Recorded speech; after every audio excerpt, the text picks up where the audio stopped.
An instructional video by Jace Consulting Group. Continuing on with reading our Rfds, we come to section 6. So here we have existing and final. So the RBS general information is going to give you an idea.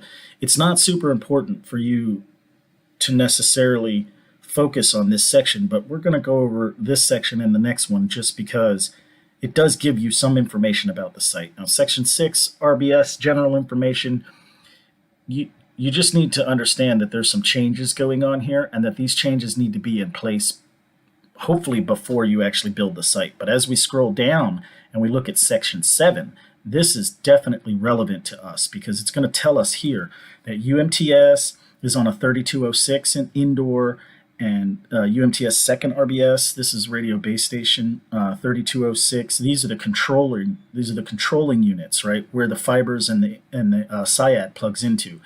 But see, if you look on the LTE side, right, the first RBS 6601 indoor MU, right, and then 6301 DUS 4101, right. So this will tell you when you get on site, you should see these two, and then you can see on the final there's actually a third. Right, so we're going to see a baseband 6630 installed. This is another DUS or another controlling unit in the basically in the Flex 16, but there won't be a Flex 16 because it's an indoor site. You need to make sure that this third unit is present, right, and that it's been installed and that the scripts are correct. If it hasn't been installed, you won't have anywhere to plug your fibers in.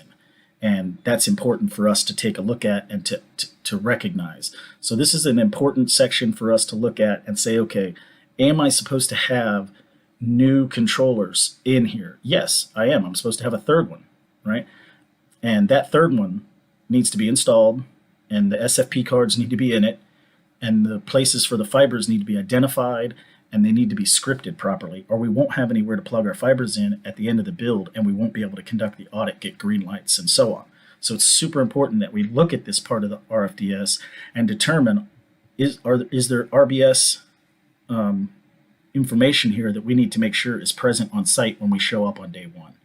All right, and then as we keep scrolling down, section 8, it's much of the same sector association, so we can see the 850 is going to go on that first RF on that third controlling unit here, and then 2300 is on this, and 2100, 700, and 1900 is going to plug into this to the first controlling unit that was installed when we already got there, so we can see kind of an idea. Now, the scripting may not match this. You may get your port assignments, and it may have you plug some of 850 in over here and some of 23 here. It just depends on how they script it, and that can change from site to site, and it doesn't always match the RFDS.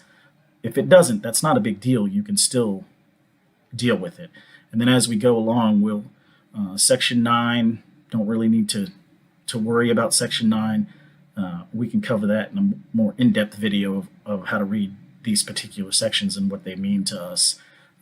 So as we scroll down, we're going to skip most of this stuff until we get to section 15, which we'll cover in another video, which is going to talk about what exactly our tower looks like according to the RF layout when we get